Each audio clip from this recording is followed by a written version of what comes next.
Pangbabastos ng Congress kay BP Sara sukdulan na. Eto, BP Sara mukhang ilalabas na lahat ng natatagong sikreto ng mga congressman at lalo na yung sinabi niya nung nakaraan na may hawak siya na video ng mga congressman na kurakot sa gobyerno. So yung mga banateros, no, eto na nga tayo, talagang grabe na ho yung ginagawang bastusan ng mga buaya laban dito kay BP Sara Duterte. At etong ngiting aso, etong si convicted child abuser na si Franz Castro. At talagang pinaghandaan talaga nila itong impeachment kay BP Sara Duterte. Kaya naman pala pinapatawag ang mga vlogger. Kaya naman pala gustong i-contempt ang mga vlogger. Kaya naman pala gustong ikulong ang mga vlogger. Dahil may plano pala silang i-impeach si BP Sara para hindi ito mabalitaan ng buong Pilipinas. Oo, yun naman pala yung dahilan. Kaya pala nagtataka ako na bakit sobrang babaw naman talaga ng pagpapatawag dito sa mga vlogger. Yun pala, may plano pala silang gipitin itong mga to at para hindi makapagbalita or hindi makapaghatid ng tunay na balita sa mga Pilipino. Para hindi nila ma-vlog. Kaya naman pala gigil na gigil si Abante. Kaya pala gigil na gigil ang buong House of Representative dito sa mga vlogger na to para hindi makapagpabalita. Ngayon gets na natin. Pero dito ho natin napatunayan na mas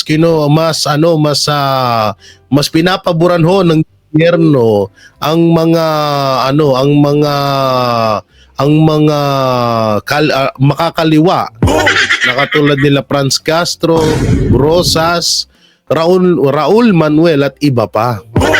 Kasi maalala ho natin na ang Makabayan Block o etong mga tinatawag na NPA ayon sino ba tong tatay ni Marcos? Ayon po ayon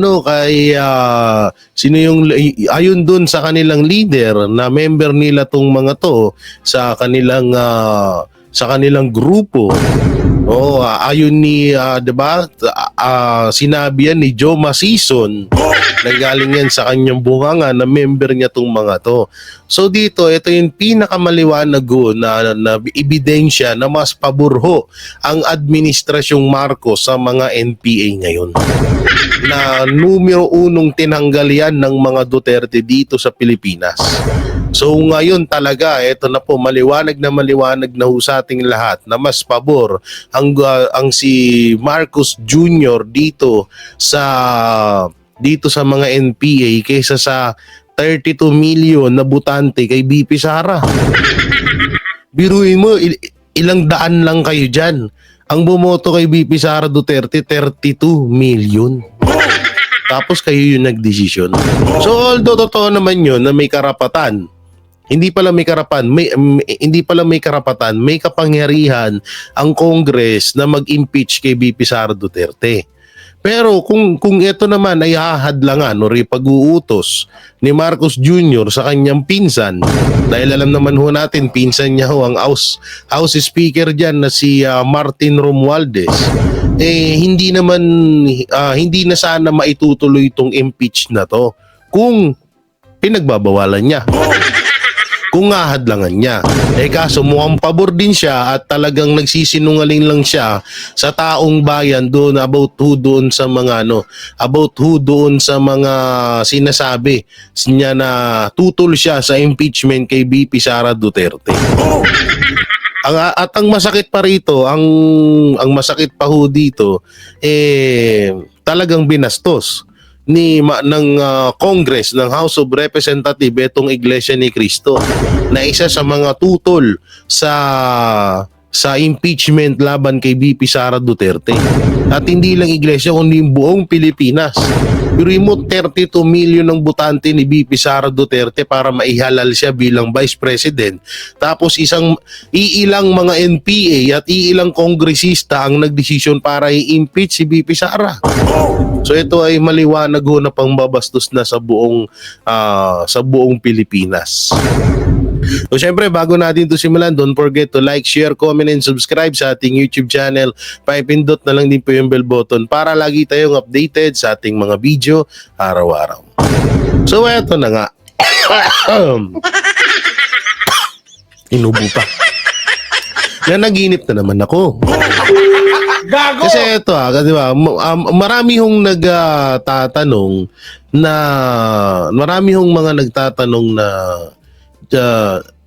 kapag na-impeach si VP Sara, sino ang papalit? Ganito kasi yan, nanaginip ako. Kasi dalawa pagpipilian dyan ang Senate President at ang House Speaker. So ganito yan. Doon sa panaginip ko, ito wala po itong basihan na talagang 100% na totoo dahil ito ay isang panaginip lamang. Etong si Romualdez, doon sa panaginip kong yun, ay ang kanyang plano ay ang pasasampahin niyang Vice President ay si Chis Escudero. At gagamitin niya si Chis, siyempre parang nagtatago siya sa likod. Siyempre, sa darating na 2028 election, tatakbo si Martin Romualdez bilang presidente or bilang presidente ng Pilipinas. So gusto pa rin ni Romualdez na magmuka na ibinoto talaga siya ng taong bayan. At syempre sa power nila dahil sila ang may hawak ng kapangyarihan ngayon at kayang-kaya nilang kontrolin. Doon sa panaginip ko kayang-kaya nilang kontrolin yung boto ng taong bayan. May nakapagsabi sa atin, may pondo ng 100 billion. Gago! So, ang mangyayari, si Chis Escudero ang ipopront, pero si Martin Romualdez ang magkokontrol. Ayon yan sa panaginip ko. Grabe yung panaginip ko, sobrang nakakatakot, no? Oo. Siyempre, alam naman natin na itong si Martin Romualdez gusto lagi nitong mga ay kaawaan sila. So, siyempre, hindi rin niyang papayag na kaya niyo pala inimpeach si VP Sara kasi sasampa kayo. No? So, hindi ganon. Ang gustong mangyari ni Martin Romualdez doon sa panaginip ko ay dadaan pa rin siya sa matino na botohan na may malaking dayaan. Gago! So yun yung panaginip ko. Pero panaginip lang naman yun at baka sakaling magkatotoo. So ito na nga yung una ay basahin natin to. Ito yung etong balita ng UNTV na about sa impeachment isinagawa ng complainants sa labas ng Kamara. At sa labas? Rosalie, may update na ba sa kahihinatnan ng impeachment complaints laban kay VP Duterte? Ella, naka-wait and see tayo sa mga mangyayari dito sa House of Representatives, lalo na't ngayong araw, ang huling araw na may sesyon sa plenaryo ng Kamara bago ang nakatakdang break sa February 7 para sa election season.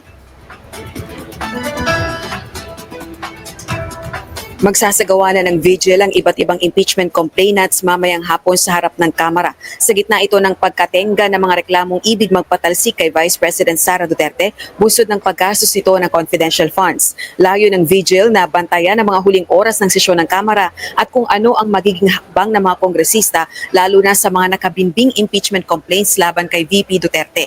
Kiit ng mga complainant ang kailangan ay fast break para madala ang articles of impeachment sa Senado.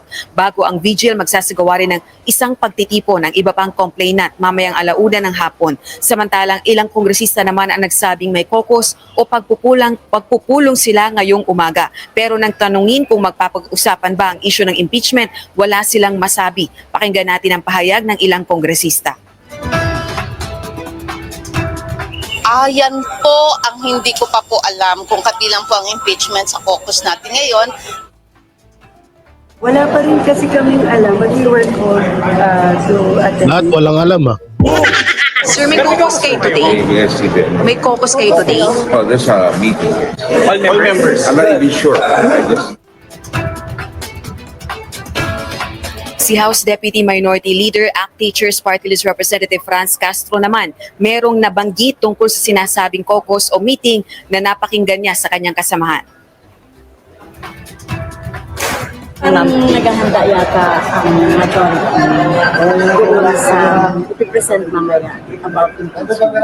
So I have to verify pa nga kung ano yung impeachment complaint na yon. Is it 1, 2, or 3? Or 4? Or 4? Or 4 naman. Tuwa oh. Tuwang-tuwa si convicted child abuser. Nagpapa-impeach pa ng Vice President. Tapos yung mga vlogger, na ano sila, nasasaktan sila sa mga vlogger. Eto kasama nila, lumabag sa batas. Oh. Diba, in-expect daw na makukuha yung 103, pero nag-expect pa ng more than that. Positibo naman ang pananaw ng isang complainant na kaya pang umusad ng impeachment laban kay VP Duterte, lalo na kung maaakyat ito agad sa Senado. Hindi too late ang impeachment, pwede pang ipadala sa Senado at kahit one ground lang, only one ground needs to convict. Pag one ground lang ang impeachment na itatakel, kaya ng Senado yung 2, 3, 4 weeks na itry yun bago magpalit ang, bago mag-end ang term nila by June 30 of 2025. Samantala, Ewan ko dyan. Ayokong pag-usapan yan. Grabe, no? Talagang tinrabaho talaga nila ng tinrabaho talaga nila ng gusto yung tinrabaho talaga nila ng gusto yung pagpapa-impeach kay BP Sara. Pero ito liwanagin ho natin na hindi pa po impeach si BP Sara. Sa Congress lang ho yun, ha? Wag ho kayo masyadong kabahan. Tsaka dito, marami ako napapanood ng mga dugyot vlogger ngayon. Dugyot Tanso Insamana vlogger na tuwang-tuwa na. Oo, bobo nga eh. Sabi nila impeach na daw si BP Sara. Sinisigaw pa nila doon. Ano na mga DDS? Okay, wala kaming problema doon. Kung halimbawa man na manalo kayo sa impeachment laban kay BP Sara Duterte, alam naman namin na kung anong pamamaraan ang ginamit doon. At eto, hindi kami talunan. Hindi kami talunan, ha? Dahil sa totoo nga lang, matagal na nga rin ho naming inaantay ang impeachment laban kay BP Sara Duterte. Disclaimer, hindi kami against kay BP Sara.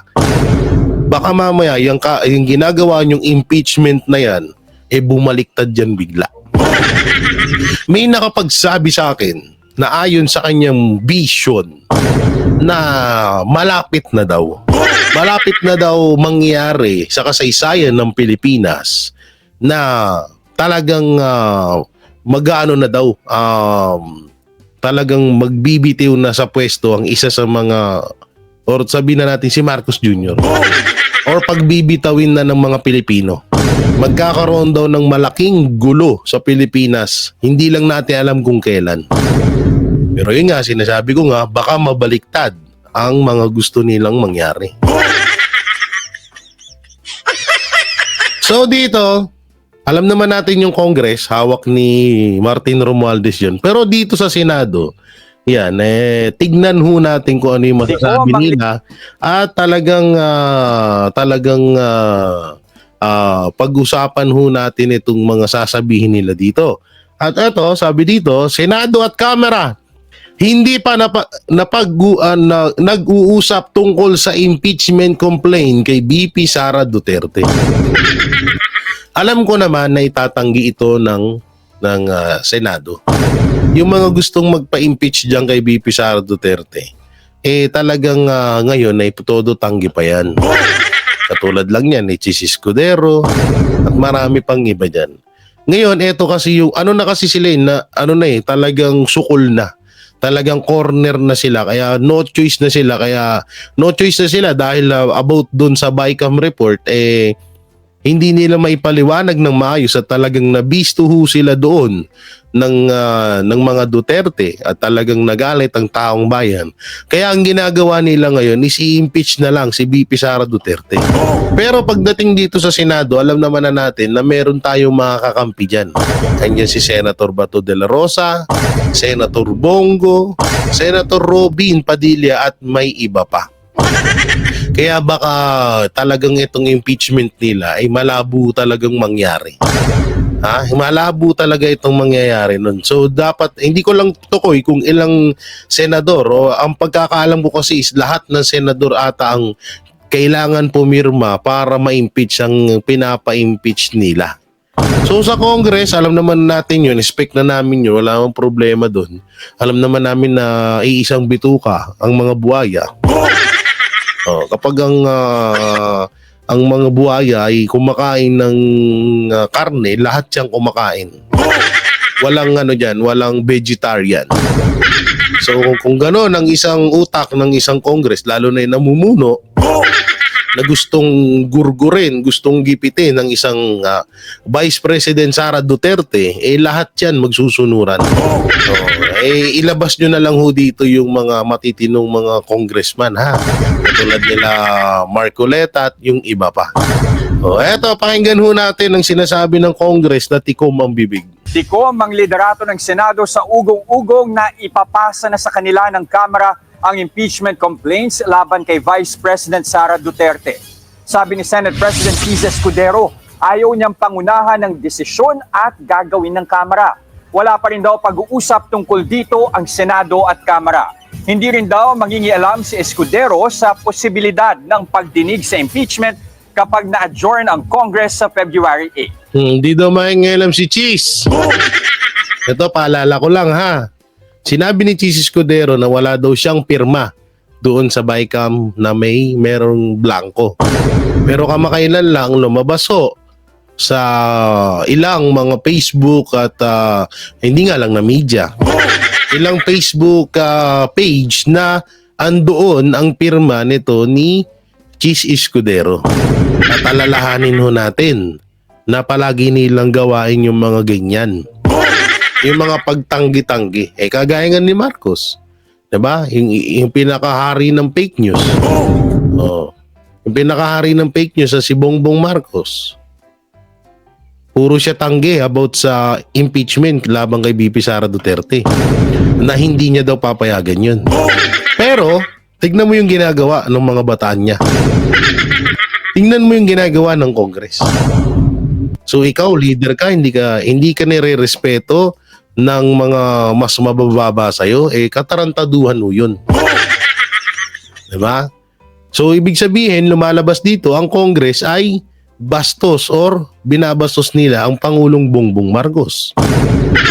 Kasi kung iisipin nyo, kagaya nung sinabi ng Iglesia ni Cristo, sinusuportahan ng Iglesia ni Cristo ang pagtutol ni Marcos Jr. or pagtanggi ni Marcos Jr. o gusto ni Marcos Jr. na wag ipa-impeach si VP Sara Duterte. Pero anong nangyari? Itinuloy pa rin ng Congress. Dahil hindi nila nirerespeto ang kautusan ng kanilang Pangulo. At yun naman talaga ang nakikita natin dito dahil kung nirerespeto nila ang kagustuhan ng Pangulo, hindi nila i-impeach si VP Sara Duterte. Ngayon, hindi lang din natin alam na baka binubola lang tayo ni Marcos. Baka nagpapanggap lang si Marcos Jr. na kunwari hindi tutol siya sa impeachment. Pero yung totoo naman talaga, gugustuhan niya rin pala talaga itong impeachment na to. Minsan, kaya nga lagi namin sinasabi na wag ho tayo magpapaniwala agad sa mga sinasabi ng Administrasyong Marcos. Kasi kadalasan kadalasan may mga salamangkang ginagawa. May mga black magic na ginagawa para i-divert yung talagang totoong issue. Tsaka ito, no choice na rin kasi sila, isipin nyo maigi. Ang dapat nilang gagawin na display or pang-front doon sa issue ng BICAM ay yung mga vlogger. Iko-connect nila sa Pogo, Kasi diba sinabi nila yung konektado daw sa Pogo ang mga vlogger na sinusustentuhan daw ng Pogo company ba tawag doon? Ng Pogo ang mga vlogger para daw siraan sila. So napakalaki hong kasinungalingan na pagbibintang ho yan, no? Ngayon hindi sila nakaporma sa mga vlogger, social media influencer. Kaya ang ginawa nila, no choice sila, in-impeach nila si VP Sara Duterte. At pwede rin, kagaya ng sinabi ko kanina, pwede rin ang isang plano pa ay ikulong ang mga vlogger para hindi makapagbalita about dito sa mangyayaring impeachment kay VP Sara Duterte. So marami tayong pwedeng hinala dyan sa kanilang ginagawa dyan sa Congress. At ang isa pa, ang pinaka nakakapagtaka ho rito na hinahayaan po ng mga congressman na may kasama silang convicted child abuser. At ngayon, isa sa mga pumirma laban sa impeachment kay VP Sara Duterte. So eto po, panoorin ho natin tong sasabihin ng Senate President na si Chis Escudero. Play. Ayoko pangunahan yung gagawin namin. Baka mamaya sayang lang yung laway natin dyan kung wala namang mangyayari. Kung may mangyayari man, doon na lamang ako magpapasyat, sasagot at tutugon sa sitwasyon kapag ka nandito na sa Senado. So ibig sabihin, may plano nga talaga si Chis Escudero about sa impeachment. Naku po.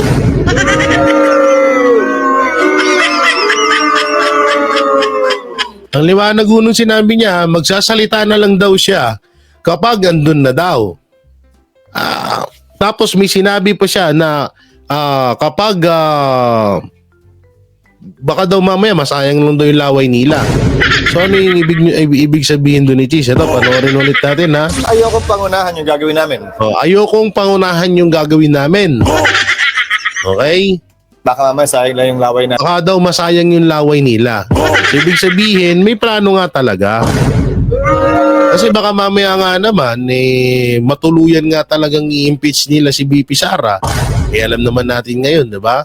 Kung halimbawa nasa batas na lahat ng Senado kailangan pumirma doon sa impeachment para ma-impeach ang isang pinapa-impeach na opisyal ng isang politiko, no? Baka bigla nilang baguhin yung batas. Alam naman na ho natin na sirang-sira na ho yung batas sa Pilipinas. Duruin mo yung korte nagiging Congress. Hindi pala, mali. Yung Congress gustong maging korte. Diba? O yan, ha? Ayoko pangunahan yung gagawin namin. Baka mamaya sayang lang yung laway natin. Okay? Natin dyan kung wala namang mangyayari. Kung wala naman mangyayari, kung may mangyayari man, doon na daw siya magsasalita. So dito, napakalinaw ho nito na sinasabi ni Chis Escudero na talagang parang may kagustuhan nga talaga silang i-impeach si VP Sara Duterte. Naku po. Naku po talaga. Mukhang magiging masaklap kayo dito. Hindi ko naman masyadong inuhusgahan si Chis. Kasi ito napakadaling sabihin lang po talaga. Kung talagang ayaw mo, sasabihin mo, ay hindi po kami may ngayon dyan. Hindi yung parang nagbibigay ka pa ng logic sa tao na parang magbibigay ka pa ng isipin sa tao na pipirma ka ba o hindi. Or parang naghahantay ka na kung saan may lamig, andun ka at ayaw mong mainitan. Gago! Diba?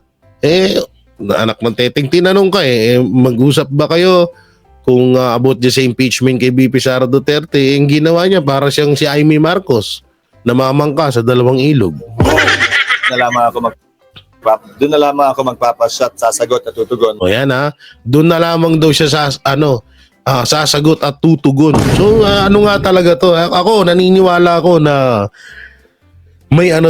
may balak tong Senado. At pangungunahan yan syempre ng Senate President. Yun talaga ang mangyayari dyan. Kasi tsaka ito nakakapagtaka na bakit walang sariling desisyon ang isang Senate President. Kasi napakadali niya lang naman sabihin, ay hindi po ako, tutol po ako dyan. So ngayon, kung malaman yan ng buong Pilipinas at malaman ng ibang mga senador, yung mga pipirma dyan sa impeachment na yan, baka magbago pa isip. Kasi kung biruin mo, yung Senate President nga, tutol eh. Diba? Tutol yung Senate President. Tapos susunod yung mga ibang senador. At eto, talagang patunay na pinagluloko tayo ni Marcos. Kasi kapag naipataw itong impeachment kay VP Sara Duterte sa Senado, ibig sabihin, nagsisinungaling talaga si Marcos. Diba? Oh. So, malamang, ang mangyayari lang ho nito, hindi naman nahayaan ng mga part ng PDP laban or ng Duterte senatorial candidate na yung mga senador natin na hayaan nilang ma-impeach si VP Sara Duterte. So mangyayari talaga dito baka isa na namang panibagong display na naman ng impeachment sa Congress na nangyari, di ba? Pwedeng ganun ang mangyari at baka mamaya gustong galitin ng Congress yung mga vlogger para makasuhan talaga nila ng gusto. At ipakulong. Alalahanin nyo, may ginawa tayong video na kung saan hanapin nyo na lang ho dyan. Kasunod ho nitong video na to talagang pakakasuhan na yung mga vlogger na hindi dumalo sa House of Representative hearing o sa triple, ano bang tawag dun? Sa quadruple or quadcom committee. Yeah. Samantala, ito yung sinasabi ni VP Sara. So maraming nagsasabi na, marami ako nababasa, kahit mga dami account lang naman. Kailangan nating supalpalin. Kasi yung iba kasi medyo naniniwala. Maraming nagsasabi na, kaya daw in-impeach ng Congress si VP Sara dahil deserve naman daw. Dahil nga daw ito ay masyado ng mapanira sa gobyerno. Yan yung mga nababasa ko dun. Alam nyo, ang dahilan ni VP Sara bakit sila ngayon nagkaganyan ay eto po yun. Eto po yung pinakadahilan na ho yun. Yan ang pinakadahilan ni VP Sara kung bakit niya ibinisto ang baho ng administrasyong Marcos. Pakinggan nyo maigi. Kaya nga umalis ako, 'di ba? Sa administration. Hindi ko na gusto yung mga naririnig ko doon. Hindi ko na gusto yung mga nakikita ko doon. Kayo, kung gusto niyo ng pera, natatakot kayo na. Yun, di ba?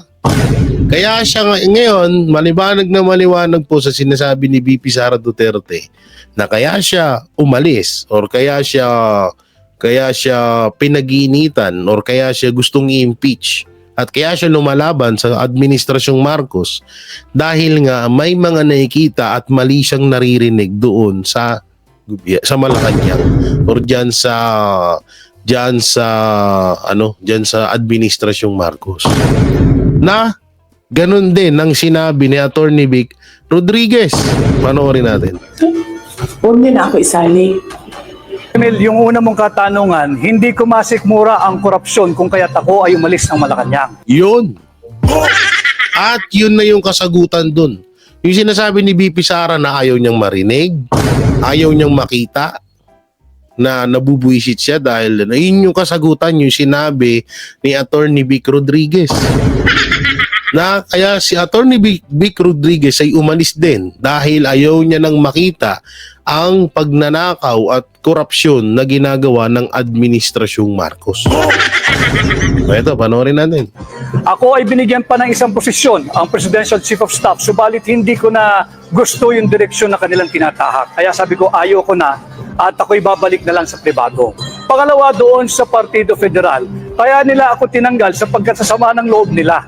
Gusto nila, hinihingi nila sa akin nung ako'y Executive Secretary na gawin ko silang chairman ng COMELEC, gawin ko silang chairman ng PAGCOR, gawin ko silang chairman ng PCSO, at gawin ko silang chairman ng Civil Service Commission. Hindi sila kwalipikado at alam ko ang nais lamang nila ay magnakaw kaya hinindihan ko yan, kanya sila nagalit sa akin. Yun. Diba? Sa pool na sa pool. Sa pool na sa pool sa Inidzuro. Ha? Rinig na rinig niyo yun. So, eto ang pool. Eto ang pool camera. Ito yung mga ano. Nga pala may papakita ko sa inyo. Wait lang. Ito po yung mga pumirma. Ito po yung mga pumirma doon sa ano. Tanggalin natin to. Ito po yung mga pumirma doon sa mga congressman na pumirma sa impeachment kay VP Sara Duterte. So ipapakita ho natin at inyo pong tandaan ang kanilang mga pangalan at mga pagmumuka. So eto no, sabi ni Hailey Espina. Ako'y nagre-reaction lamang ha. Sila ang nasa 153 na pumirma sa impeachment ni VP Sara Duterte. Marami pang balimbing ang sumali. So, unahin natin, ito pong picture na ito. So, sino tong mga to? So, ito po daw. Ha? So, marami sila dyan. Tandaan nyo na lang ang mga pagmumuka. Isusumo natin. So, yan po yung mga congressman, congresswoman na mga pumirma sa impeachment kay VP Sara Duterte. So, ayan. At may kitang-kita nyo, nakasama nila ang Makabayan Vlog, ang mga NPA, ayon kay Joma Season. No? So, ayan. Kitang-kita nyo. At eto pa isa. Yan. Party list na binuhusan ng makeup. At eto na. Ano to? Derecho Inidoro. Ano to? Hindi natin na masuma. Akop in 2nd District of Antipolo. Romeo Akop, Ombudsman House Quadcom. So, dito rin. So, ang dami pala nito, no? Congressman, Aurelio Dong D. Gonzales. Benny Abanday, Congressman Dan Fernandez. Sino pa? Ako Bicol Saldico. Ito pa. Joseph Esteban Curaps. Ay, Caraps, sorry. Nandito din, Ombudsman Pimentel. Ito pa, si JJ Suarez. Ito pa, si Ace Barbers. Yan ho ha, tandaan nyo po ang mga pagmumuka ng mga young guns. Okay, tapos ang kayamanan nila, syempre, lahatin na natin yan. Uy, asan yun? Lahatin na natin. Ito pa, mga nagyayamanan na mga relo. Ito, hindi na siguro fake news to, no? Ito ay congressman sa Abra. Grabe 16 million yung relo lang, 5 million, 3 million, 3 million. At ito naman, isa sa mga congressman na ubod ng yaman na si Stella Kimbo. So ayan po. Makikita nyo po sa ating mga screen ang nagyayamanan na mga pumirma na ang impeachment laban kay VP Sara Duterte. Ay grabe, meron din palang ganito siya, no? Meron din palang ganito si Joel Chua. Ngayon ko lang nakita to, Joel, ha? Grabe yung relo, 1.3, Grabe naman yung sapatos, Grabe, yung talaga, lintik na talaga, no? Ang titindi nyo, yan ha. Yan eto na, sino to? Si Congressman Valeriano, yan ha. Meron siyang 1.3 na 1.3 rin na tawag dito na relo. At syempre, ang pinakamabait sa lahat, walang kakupas-kupas sa si Yeheyman. Yeheyman, siya si Yeheyman, 1st District of Leyte. Yan, isa sa mga pinuno. Yan ha, kitang-kita nyo ha. Ito po ay post lamang. Ito, sino itong isa? Ito si Young Guns. Sino to? Davao Oriental Chino Miguel Armario. Sa Davao pala tong kumag na to. Ito pa, si Odyong. Si Adyong, oo, yan pa, isa sa mga, ito pa. Attorney Lordan Suan. First District from Cagayan de Oro. Ito pa, isa sa mga young guns, Ate Mika Swasing. From Nueva Ecija. Oo, yan yung may mga may mga building na nakapangalan sa kanya, no? Yan, di ba? May logo, no? May mga logo na, Ang lupit ng mga no? Ito daw, mayaman naman na daw talaga to si Pimentel. Kaya wag na daw dapat silipin yan si Pimentel, oo. So, ito pala yung mga pirma. Ano ba to? Lagay nga natin. Ayan po yung mga pumirma doon sa impeachment kay BP Sara Duterte. So, yan kitang-kita nyo dyan Hindi na natin malakihan oo. So, basahin natin. Introduced by Representative Ramon Jojo B. Revilla, Arlene D. Brosas, Franco, Franz L. Castro, Raul Daniel A. Manuel, Raymond Democrito C. Mendoza, Eduardo Bro Eddie C. Villanueva, Ron P. Salu, ano to? Ron P. Salu, Ramon, ayan, si Ron P. Salu, si Ramon N. Guico Jr., si Joseph Jojo, Joseph Jojo L. Lara, Robert Raimundo M. Estrella, Yeda Maria K., si Juan Fidel Felipe P. Nograles.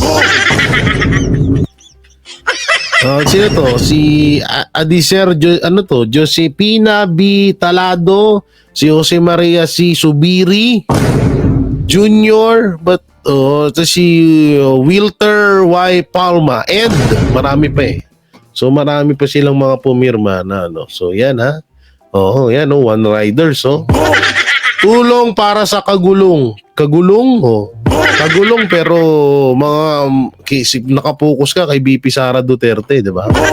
At ang tumatakbo, tumatakbo si Busita. One Rider Party List pero Duterte ang binanata. Yan din ang umahamon kay BP Sara na magpa-lie detector test. Walang iba kundi si Kangkong. Ay, hindi pala. Si Zambales, First District, J. Kunghun. Meron pa dito. Dami pa dyan. Yan. Tingog Party List. Martin Romualdez. Ano niya to? Kuya niya ba to? Kakambal. Magkamukha din sila. At eto, Second District, Amparo Maria Pampi Zamora from Taguig City. At eto pa, si Young Guns na First District. Nawala na naman, buisit.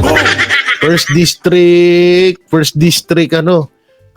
saan ba to? La Union, Paulo Ortega. So yan kitang-kita nyo na So kayo na po bahala mga banateros, mga kabiyaya, kung iahalal nyo pa ba sila sa susunod na mga eleksyon. So tandaan nyo na yung mga pangalan ng mga kanilang mga party list para hindi na ninyo makalimutan. So yung mga banateros, mga kabiyaya, anong maiko-komento nyo sa pagpapa-impeach kay BP Sara Duterte sa House of Representatives? Comment nyo lang po dyan sa baba. Siyempre, don't forget to like, share, comment, and subscribe sa ating YouTube channel. Pakipindot na lang din po yung bell button para lagi kayong updated sa ating mga video araw-araw. So maraming salamat. Ingat po kayo palagi. God bless and peace and bye-bye. Yan ang banatero, walang inuurungan. Pag tama palakpakan, pag mali ay babanatan.